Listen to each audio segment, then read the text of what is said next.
ಕಾಯ್ದೆಯ ನಿಬಂಧನೆಯ ವಿಷಯಗಳು ಬಂದಿಂದ ನಿರಂತರವಾಗಿ ಹೋರಾಟವನ್ನು ಮಾಡ್ತಾ ಇದ್ದೀವಿ. ಕರ್ನಾಟಕ ಇಡೀ ದೇಶದಲ್ಲೇ ಮಾದರಿಯಾದಂಥ ಕಾಯ್ದೆಯನ್ನು 1965-66 ಇಸ್ವಿಯಲ್ಲಿ ಕಾನೂನು ಚಳುವಳಿಯ ಮೂಲಕ ಉಳುವವನೇ ಭೂಮಿಯ ಒಡೆಯ ಕಾಯ್ದೆಯನ್ನು ಜಾರಿ ಮಾಡಿದ್ರು. ಅಲ್ಲಿಗೆ ಲೋಹಿಯಾ ಬಂದಿದ್ದು ಆ ಚಳುವಳಿಗೆ. ಲೋಹಿಯಾ ಅವರು ಅರೆಸ್ಟ್ ಮಾಡಿದಾಗ ನೆಹರೂರವರು ಫೋನ್ ಮಾಡಿ ಅವರನ್ನು ಬಿಡುಗಡೆ ಮಾಡಿಸಿದ್ರು. ಕಡದಾಳು ಮಂಜಪ್ಪನವರು ಕಂದಾಯ ಮಂತ್ರಿ ಆಗಿದ್ದರು.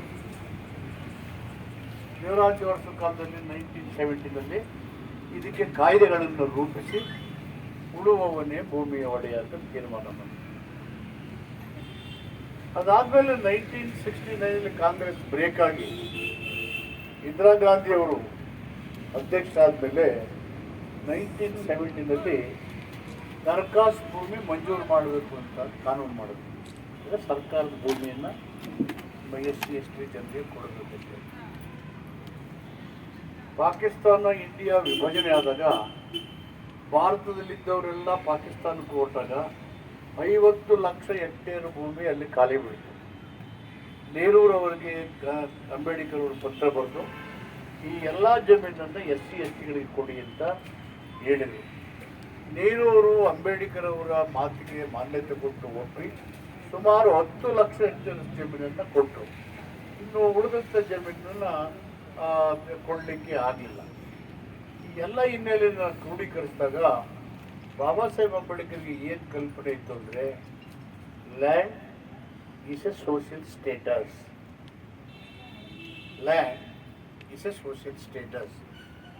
ದಲಿತರಿಗೆ ಭೂಮಿ ಇದ್ದರೆ ಅವರಿಗೆ ಸಾಮಾಜಿಕ ಸ್ಥಾನಗಳು ಘನತೆಗಳು ಬರ್ತವೆ ಅನ್ನೋದು ಬಾಬಾ ಸಾಹೇಬ್ ಅಂಬೇಡ್ಕರ್ ಅವರ ಕಲ್ಪನೆ. ಸೊ ನಮ್ಮ ಹೋರಾಟನೇ ಸಾಮಾಜಿಕ ಸಮಾನತೆಗಾಗಿ.